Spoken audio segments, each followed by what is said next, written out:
అందరికీ కూడా నమస్కారం అండి. ఇప్పుడు ఇక్కడ మన వెంకటగిరి టౌన్లో టౌన్లో ట్రాఫిక్ సమస్య ఎక్కువగా ఉంది.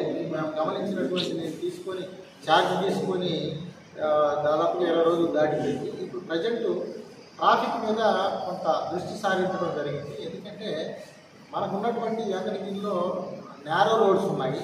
ఆ రోడ్స్ని విశాలమైనటువంటి రోడ్లు అయితే లేవు. చుట్టూతా రోడ్ సైడ్ షాప్స్ దగ్గర వాళ్ళకు ఉన్నటువంటి షాప్స్కి ఎదర దాదాపుగా 10 అడుగుల వరకు రోడ్డు మీద వాళ్ళ సామాగ్రి పెట్టడం, అలాగే రేకుల షెడ్లు లాగా ముందుకు తీసుకొని రావడం, దానివల్ల రెండు వైపులా రోడ్డు అనేది ఎంక్రోచ్మెంట్ జరుగుతూ ఉంటాయి.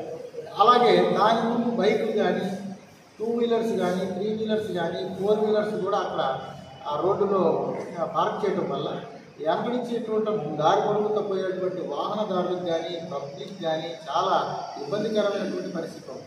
దయచేసి వీళ్ళందరూ వాహనదారులందరూ కూడా గుర్తుపెట్టుకోవాల్సినటువంటి విషయం ఏంటంటే ఖచ్చితంగా వాళ్ళ మీద మేము ఈ చలాన్లు అనేవి వచ్చాము. ఇప్పుడు మేమందరం కూడా మా పోలీసు వారందరూ కూడా ప్రస్తుతానికి ముందుగా చెప్తా ఉన్నాం.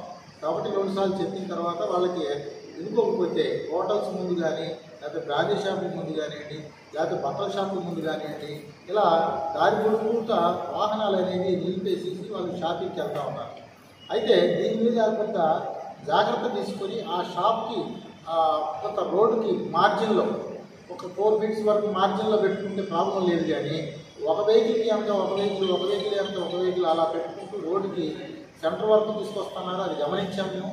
చాలామందికి ఈ చలాన్ రూపంలో అలాగా మేము రోడ్డు క్లియరెన్స్ చేస్తూ అది డ్రైవ్ చేస్తూ దాన్ని రెగ్యులర్గా చేస్తాము. అలాగే షాప్ వాళ్ళు కూడా వాళ్ళ షాప్ ముందు ఎంక్రోచ్మెంట్ ముందు వరకు లోపల ఉన్నటువంటి సామాగ్రి ఏదైనా సరే, ఇప్పుడు కిరాణా షాప్ ఉంటే కిరాణా సరుకులు కూడా బయట పెడుతున్నారు.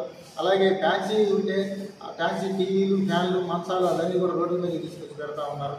అట్లా రకరకాలైనటువంటి అన్ని వాళ్ళ వస్తువులు, కూరగాయలు అయితే కూరగాయలు అన్నీ బయట పెడతా ఉన్నారు. సో దీనివల్ల రోడ్డు అనేది బాగా కంజెస్టెడ్ అయిపోయి ఇబ్బందికరమైన పరిస్థితి ఏర్పడతా ఉంది. అందరికీ ప్రజలందరికీ కూడా, వ్యాపారస్తులందరికీ కూడా ప్రత్యేకంగా నేను తెలియజేసేది ఏంటంటే మీ పరిధిలో ఎక్కడి వరకైతే ఉందో అంతవరకే మీరు వాడుకొని ఇదంతా కూడా వెనక్కి రోడ్డు ఇరువైపులా వెనక్కి కనుక పెట్టుకొని ఉన్నట్టయితే వచ్చేటువంటి వాహనదారులకు కానీ ప్రజలకు కానీ ఇబ్బంది లేకుండా ఉంటాయి.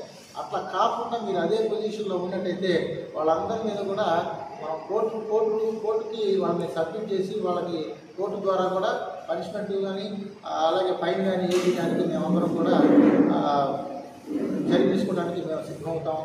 కాబట్టి దయచేసి షాప్ ఓనర్స్ కానీ అలాగే వాహనదారులు కానీ దీని మీద కొద్దిగా మీరు అందరూ కూడా జాగ్రత్త వహించి వాటిని ట్రాఫిక్ క్లియరెన్స్కి మీరు అందరూ సహకరించాలని చెప్పేసి పబ్లిక్కి అట్లాగే నాయకులకి అందరికి కూడా ప్రత్యేకంగా తెలియజేసి సెలవు చేసుకుంటాను.